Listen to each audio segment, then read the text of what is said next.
Olá, estamos numa segunda-feira atípica, porque foi um domingo esticado por causa do jogo do Brasil nas oitavas de finais da Copa do Catar.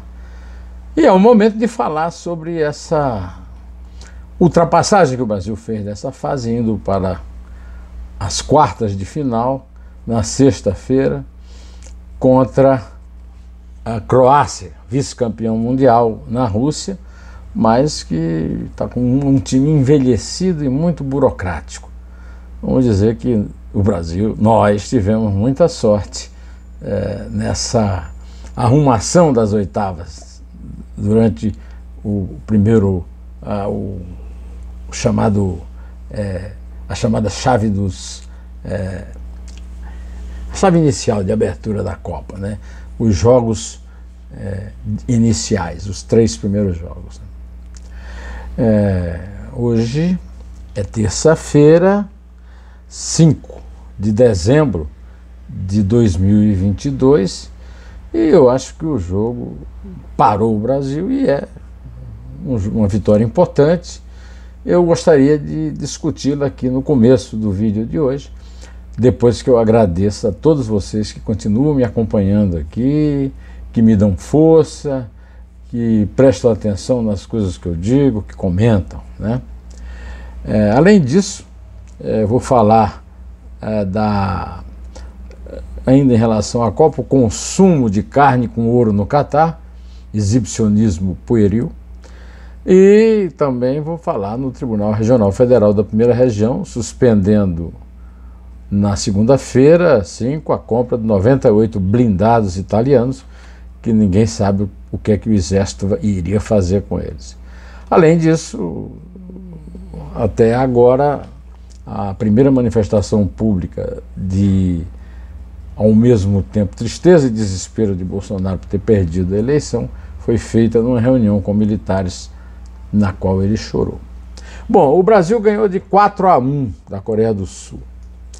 Gols de Vini Júnior, formado no Flamengo, hoje no Real Madrid. Outro formado no Flamengo foi o Lucas Paquetá, mas antes dele golearam o Neymar Júnior, vamos falar aqui do Neymar, e o Richarlison, que está com 3 gols na Copa, né? O time da Croácia, vice-campeão na Rússia, perdeu na final para a França, ainda depende muito do Modric, que inclusive no jogo desta segunda-feira, ao meio-dia, foi substituído antes da prorrogação, né? Mostrando que a idade já está pesando nos seus músculos, né? O time da Croácia é um time bastante competente tecnicamente, mas fisicamente está deixando a desejar. Teve um jogo duro com o Japão, foi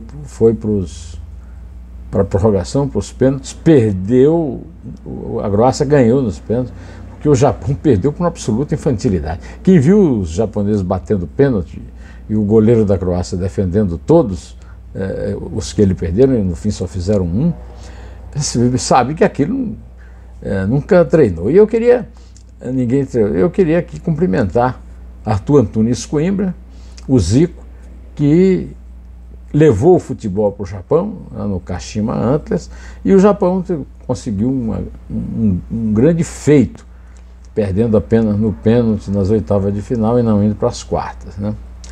O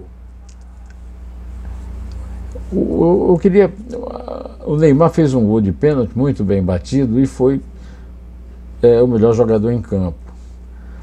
Eu queria reclamar dessa implicância com o Neymar. Eu também não simpatizo muito com o Neymar.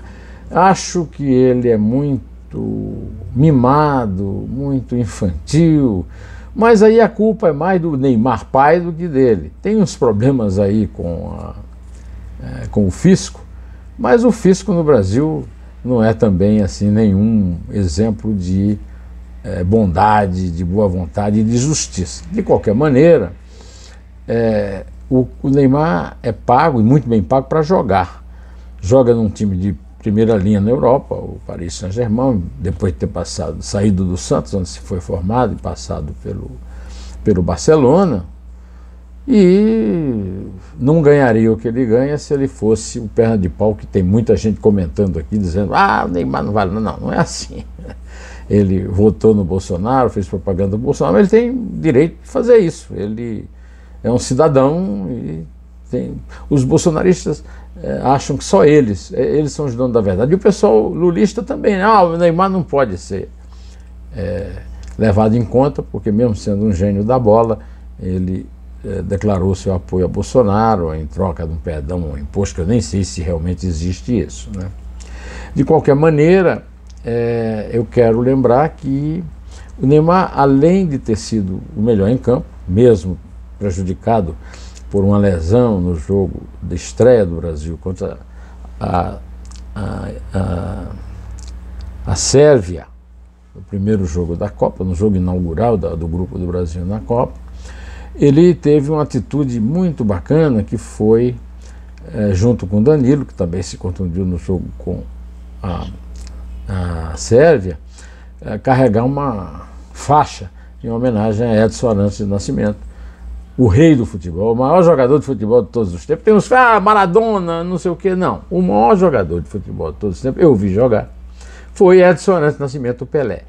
Tem uma turma do torcida do Santos, está na frente do hospital Albert Einstein, onde ele está internado, em situação difícil, muito grave, e a Copa tem lembrado dele. O Neymar lembrou dele, o Neymar e o Danilo carregaram essa faixa. Eu considero uma prova de juízo, de bom caráter, né?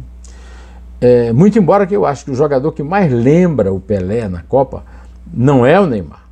Começou no Santos como Pelé, também filho de jogador como o Pelé, que era filho de Dondinho, que jogou no BAC lá de Bauru, né? Mas o Mbappé é colega do Neymar no time do Paris Saint-Germain, do Neymar e do Messi. E o Mbappé, ele lembra o Pelé não apenas pela idade. O Pelé foi considerado o rei do futebol pelos franceses quando tinha 17 anos.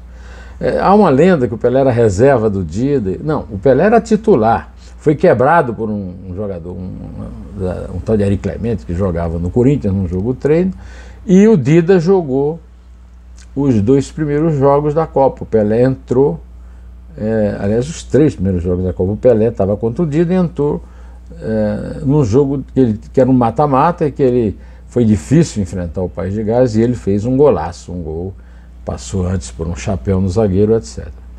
O jogador que mais lembra o Pelé é o melhor jogador desta Copa, o Mbappé. E não vai ser fácil enfrentar os campeoníssimos franceses, ou a Espanha, ou a Inglaterra. Não vai, não é a Coreia do Sul, não. De qualquer maneira, estamos aqui torcendo. O Brasil ganhou com muita facilidade o jogo, e também não creio que vai ter dificuldade contra a Croácia, mas vamos esperar, né? A outra particularidade desse jogo é o técnico português Paulo Bento, que treina a seleção da Coreia do Sul, que no jogo teve de engolir a batatada imbecil de dizer que a FIFA protege o Brasil, prejudicando as seleções menores, porque a Coreia teve menos tempo de descanso entre o último jogo das oitavas e o jogo com o Brasil, aliás, o último jogo da primeira fase e o primeiro jogo, né, com o Brasil nas oitavas.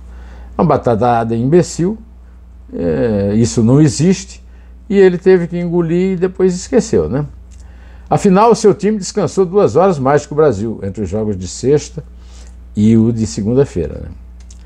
Eu queria, aliás, pedir desculpas, porque sexta-feira eu falei que a Argentina tinha saído da Copa, que foi uma batatada minha, semelhante a essa do Paulo Bento. Vocês me desculpem, né? Confundi com o Uruguai. O Uruguai é que ficou de fora, né? Graças ao idiota do técnico, que só colocou o Arrascaeta para jogar no começo do jogo, na última partida, e ele fez 2 gols e o jogo foi 2-0.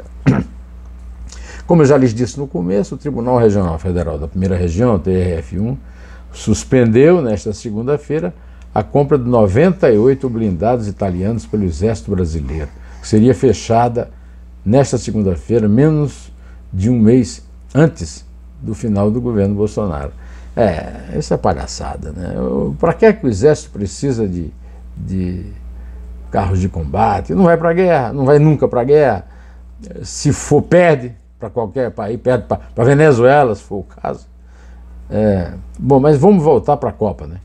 Porque lá no Catar foi muito noticiado um consumo de carne bovina numa churrascaria com ouro. Isso é exibicionismo pueril.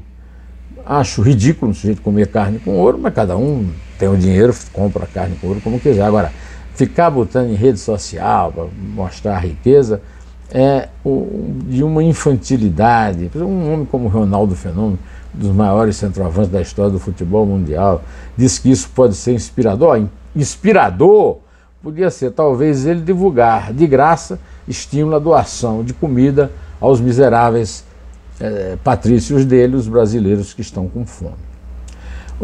Ainda falando no Bolsonaro, eu vi no noticiário que ele chorou numa solenidade militar. Isso chama atenção para o absurdo que ele cometeu ao não chorar e fazer uma brincadeira sem a menor graça, imitando grotescamente as vítimas da Covid que morriam asfixiadas em Manaus. Ele devia ter lembrado isso e devia ter chorado pelos brasileiros que morreram e que ele tratou desse jeito horrível, né? Mas eu também não estou assim. Vou fazer uma grande decepção para os bolsonaristas que comentam que eu votei no Lula, que eu estou com o Lula, que eu sou lulista, né? Na minha coluna dominical de ontem, 4 de dezembro de 2022, eu escrevi um artigo chamado JK Lula e o compromisso com o erro. E aquela cabecinha do artigo o pior de Lula e do PT não é simpatizar com o comunismo, mas seu repetido compromisso com o erro. É a frase famosa de Juscelino, que ele voltava atrás sim, porque não tem compromisso com o erro, nunca teve. O Lula e o PT têm, né?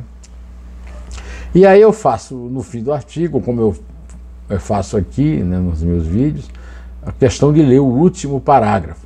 E o último parágrafo desse artigo, que tem recebido muitos aplausos, muito obrigado a quem gostou e comenta: se continuar rezando pelo Evangelho de Mateus, primeiro os meus, Lulinha, o João Ferrador enfesado dos tempos das greves do ABC, corre o risco de se tornar o condutor do malogro da tentativa de reconstruir a pátria demolida pelo capitão terrorista Bolsonaro pai, podendo assim incentivar a volta ao trono dos deploráveis mulher e filhos do clã presidencial. É o caso de não desperdiçar a oportunidade de governar de verdade com Alckmin, Simona Tebet, os pais fundadores do Plano Real e outros tantos capitães de mar, ar e guerra na histórica campanha eleitoral de 2022. E talvez consultar biógrafos de Juscelino, como Ronaldo Costa Couto e Lucas Figueiredo, ainda seria de bom alvitre para interromper esse seu histórico e maligno compromisso com o erro. Afinal, como diz o povo, quem pariu Mateus, que o embale. Neste momento, estamos todos aqui em casa comemorando o Brasil, mas estamos também chorando, porque morreu Alberto Quartim de Moraes, um colega querido meu, editorialista do Estadão, jornalista, escritor, figura ímpar, excelente jornalista intelectual, excepcional ser humano, uma mistura difícil de acontecer, porque as redações dos meios de comunicação são completamente um palco de muita falta de caráter, muita gente tentando subir em cima do outro, e ele nunca foi assim.